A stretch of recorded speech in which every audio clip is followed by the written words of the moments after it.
Hello മക്കൾസ്, Babu സാറാണേ. എല്ലാവർക്കും പുതിയൊരു വീഡിയോയിലേക്ക് സ്വാഗതം. മക്കളെ, നമ്മുടെ പരീക്ഷയിൽ ഏറ്റവും പ്രധാനപ്പെട്ടുള്ള യൂണിറ്റാണ് 4ാമത്തെ യൂണിറ്റ്. മാക്സിമം ഇതിൽ നമുക്ക് 30% ചോദ്യം ചോദിക്കും. 12 മാർക്കിൻ്റെ ചോദ്യങ്ങൾ വരും. മാത്രമല്ല ഇതിൻ്റെ പ്രത്യേകത എന്താണെന്ന് വെച്ചാൽ 2 പാഠങ്ങൾ മാത്രമേ പഠിക്കാനുള്ളൂ. അപ്പോൾ ഒരു പാഠത്തിൽ നിന്ന് ഏതാണ്ട് 6 മാർക്കുണ്ട്. 6 മാർക്ക് 12 മാർക്ക്. ഉറപ്പായും നമ്മളെ ചോദ്യപേപ്പർ വരുന്ന സമയത്ത് യൂണിറ്റ് 4 നിന്നും 12 മാർക്കിൻ്റെ ചോദ്യം പരമാവധി നമുക്ക് പ്രതീക്ഷിക്കാം. ഓക്കെ, അങ്ങനെ വരുന്ന സമയത്ത് നമുക്കിതിൽ ഏറ്റവും പ്രധാനമായിട്ടുള്ള ഒരു കവിത, ഒരു പ്രധാനപ്പെട്ട ഒന്നാണ് കവിത പൈതൽ ചൽത്താ ഹുവ ആത്മീ എന്ന് പറയുന്ന സ്വപ്നിൽ ശ്രീവാസ്തവയുടെ കവിത. ഈ കവിതയെക്കുറിച്ച് നമുക്ക് 2 ചോദ്യങ്ങളാണ് 4 മാർക്കിന് വരാൻ ചാൻസ് ഉള്ളത്. ആ 2 നമ്മളൊന്ന് നോക്കുകയാണ്. ഏതൊക്കെയാ ചോദ്യം? ഒന്ന്, കവിതാംശിക്ക ആശയിലേക്ക് കവിതാംശത്തിന്റെ ആശയം കവിതാംശം തന്നിട്ട് അതിന്റെ ആശയം എഴുതാൻ വേണ്ടി ചോദിക്കും. അതിന് 4 മാർക്കാണ്. പിന്നീട് നമുക്ക് ഇതിൽ വരാവുന്ന മറ്റൊരു ചോദ്യം, മാലിലെ മനസ്സിലാക്കൂ സടക് സേ ചൽത്തി, റോഡിലൂടെ കടന്നു പോകുന്ന ദൂസരി ഗാഡിമേ, മറ്റൊരു ഗാഡിയിൽ ബൈട്ടേ ഹുയെ ഇരിക്കുന്ന 2 വ്യക്തികൾ സടക് പർ ചൽത്തേ ഹുയെ ആത്മീകോ, റോഡിലൂടെ നടന്നു പോകുന്ന മനുഷ്യന്മാരെ ആദർ കി ദൃഷ്ടി സേ ദേഖ്തേ, വളരെ ആദരവോടുകൂടി നോക്കുന്നു. ഉൻ 2 വ്യക്തിയോ കെ ബീച്ചക്ക് ബാച്യത്തിലേക്ക്, ആ 2 വ്യക്തികൾ കാറിൽ ഇരിക്കുന്ന വ്യക്തികളുടെ സംഭാഷണം തയ്യാറാക്കാനാണ്. അതായത് ഈ കവിത തന്നെ പറയുന്നത് റോഡിലിറങ്ങുന്ന കാറിൽ നിന്ന് ഒരാൾ റോഡിലൂടെ തിരക്ക് പിടിച്ച വാഹനങ്ങൾ മാത്രമുള്ള ഏരിയയിലൂടെ റോഡിലൂടെ കുറച്ച് ആളുകൾ നടന്നു പോകുന്ന സമയത്ത് അവരുടെ മുഷിഞ്ഞ ശരീരത്തിലെ കർഷകരൊക്കെ ആയുള്ള ആളുകളുടെ വസ്ത്രവും അവരുടെ അവസ്ഥയെ കണ്ടിട്ട് ഇവരേത് അന്യഗ്രഹ ജീവികളാണോ എന്ന് രീതിയിൽ കാറിൽ ഇരിക്കുന്നവർ പുച്ഛത്തോടു കൂടി നോക്കുന്നു എന്നുള്ളതാണ്. എന്നാൽ ഇങ്ങനെ നോക്കുന്നവർ മനസ്സിലാക്കേണ്ട കാര്യം, ഈ പാവപ്പെട്ട തൊഴിലാളികളായ റോഡിലൂടെ വെയിലും മഴയും കൊണ്ട് നടന്നു പോകുന്ന അവർ കെട്ടിടങ്ങൾ പണിയിൽ നിർത്തിക്കഴിഞ്ഞാൽ നിങ്ങൾക്ക് തലചായ്ക്കാൻ വീടുണ്ടാവില്ല എന്നും അവർ പാടത്തേക്ക് ഇറങ്ങാതിരുന്നാൽ നിങ്ങൾക്ക് ഭക്ഷണം കഴിക്കാൻ ഇല്ലാതായി പോകുന്നുള്ള സൂചനകൾ അവരെല്ലാവരും അവരുടെ ശക്തികൾ ഒരിക്കൽ തിരിച്ചറിഞ്ഞിട്ട്, നിങ്ങളിങ്ങനെ ഇൻസൾട്ട് ചെയ്യുമ്പോൾ ശക്തികൾ തിരിച്ചറിഞ്ഞിട്ട് അവർ ഒന്നിച്ച് വിരൽ ചൂണ്ടുമ്പോൾ നിങ്ങളുടെ സാമ്രാജ്യങ്ങൾ മുഴുവൻ തകർന്നു പോകുമെന്നുള്ള സൂചനയാണ് ഈ കവിതയിലൂടെ സ്വപ്നിൽ ശ്രീവാസ്തവൻ നമുക്ക് നൽകുന്നത്. അതാണ് ആശയമായിട്ട് നമുക്ക് എഴുതേണ്ടത്. എന്നാൽ ഇതുപോലെ മറ്റൊരു കാറിൽ വരുന്ന 2 പേർ ആ റോഡിലൂടെ നടന്നു പോകുന്ന ആളുകളെ കാണുന്ന സമയത്ത് അവരോട് ബഹുമാനത്തോടും ആദരവോടും കൂടി അവർ റെസ്പെക്റ്റ് വെച്ചുകൊണ്ട് അവരെക്കുറിച്ച് സംസാരിക്കുന്നതാണ് നമ്മൾ കോൺവെർസേഷനായിട്ട് നമ്മളോട് ചോദിക്കാൻ പോകുന്നത്, വാർത്താലാപമായിട്ട് ചോദിക്കുന്നത്. അപ്പോൾ ഇത് 2 നമുക്ക് പ്രധാനപ്പെട്ട 2 ക്വസ്റ്റ്യൻസ് ആണ്. അപ്പോൾ നമുക്ക് ഒന്നാമത്തെ നോക്കാം. കവിതാംശിക്ക ആശയിലേക്ക് എന്ന് പറഞ്ഞിട്ട് കവിതയുടെ ആശയം എഴുതാൻ വേണ്ടി നമുക്ക് കവിതയിലെ ഏറ്റവും പ്രസിദ്ധമായ 4 വരി നോക്കൂ. അനാജ് ഉഗാന ബന്ദ് കർദേ, അവർ ധാന്യം വിളയിപ്പിക്കൽ നിർത്തുകയാണെങ്കിൽ തോ വേ ഭൂക്കോ മർ ജായെംഗെ, ഈ കളിയാക്കുന്നവരൊക്കെ പട്ടിണി കിടന്ന് ചത്തുപോകും. ഉൻകെ മക്ക അന്ന ബനായത്തോ, അവർ കെട്ടിടം പണിയാൻ തയ്യാറാവുന്നില്ലെങ്കിൽ സിർച്ചിപ്പാനയ്ക്ക് ജഗനെ നെഹി മിലകി, ഈ ഇൻസൾട്ട് ചെയ്യുന്ന ആളുകൾക്കൊന്നും തലചായ്ക്കാൻ മണ്ണിൽ ഇടപെടാവുകയില്ല എന്ന് പറയുന്നു. എന്നിട്ട് ഇതിന്റെ ആശയം എഴുതാൻ വേണ്ടി പറഞ്ഞാൽ നമ്മൾ പറഞ്ഞ എങ്ങനെയാണ്?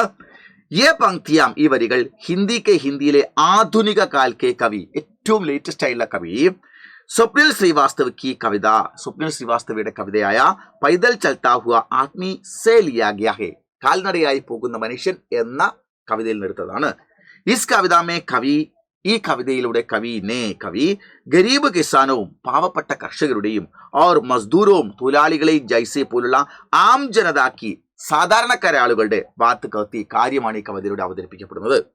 കവി പറയുന്നു, യദി കിസാൻ ലോഗ് അനാജ് പൈദാ കർന ബന്ദ് കർദേ തോ, യദി ഒരു പക്ഷേ കിസാൻ ലോഗ് കർഷകരായ ആളുകൾ അനാജ് ധാന്യം പൈദാ കർന ഉൽപ്പാദിപ്പിക്കുന്നത് ബന്ദ് കർദേ തോ സ്റ്റോപ്പ് ചെയ്യപ്പെടുകയാണെങ്കിൽ കാർ പർ ചൽത്തേ ഹുയേ, കാറിൽ സഞ്ചരിക്കുന്ന ഘൃണാക്കി ദൃഷ്ടി സേ ദേഖ്നെ വാലെ, വെറുപ്പിന്റെ കാഴ്ചയോടുകൂടി നോക്കുന്ന അമീർ ലോഗ് സമ്പന്നരായ ആളുകൾ ഭൂക്കേ സേ തടപ്പ് കർ, വിശപ്പ് കൊണ്ട് പെടഞ്ഞിട്ട് മർ ജായെങ്കെ, മരിച്ചു പോകും.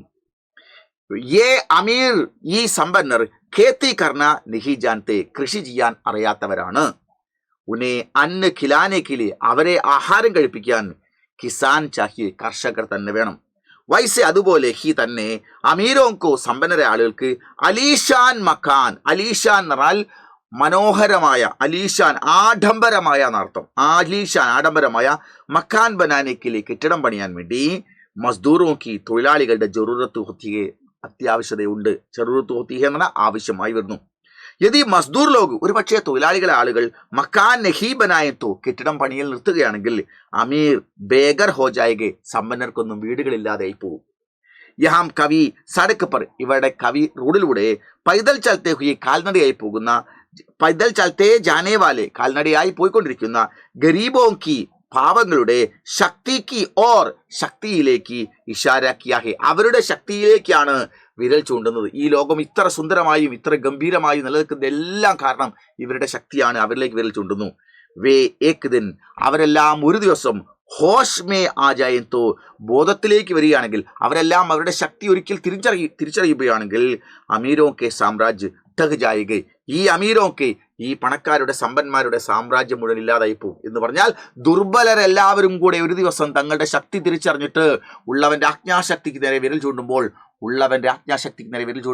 അവന്റെ സാമ്രാജ്യമാണ് തകർന്നു പോകുന്നത് എന്ന സന്ദേശമാണ് ഈ കവിതയിലൂടെ കവി പറയുന്നത്. അതുകൊണ്ട് കർഷകരെയും തൊഴിലാളികളെയും ബഹുമാനിക്കുന്ന ഒരു സമൂഹമാണ് ഉണ്ടാവേണ്ടത് എന്നുള്ള സന്ദേശമാണ് ഈ കവിതയിലൂടെ നൽകുന്നത്.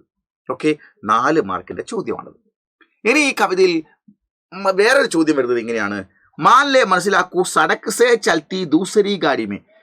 ഇതുപോലെ റോഡിലൂടെ പോയിക്കൊണ്ടിരിക്കുന്ന മറ്റൊരു കാറിൽ ബൈട്ടേ ഹുയെ ദോ വ്യക്തി ഇരിക്കുന്ന 2 വ്യക്തികൾ സടക്ക് പർ ചലേ ഹുയെ റോഡിലൂടെ കടന്നു പോകുന്ന ആത്മീകോ മനുഷ്യരെ ആദർക്കി ദൃഷ്ടി സെ ദേഖ്തേ ആദരവോടുകൂടി നോക്കുകയും ചെയ്യുന്നു.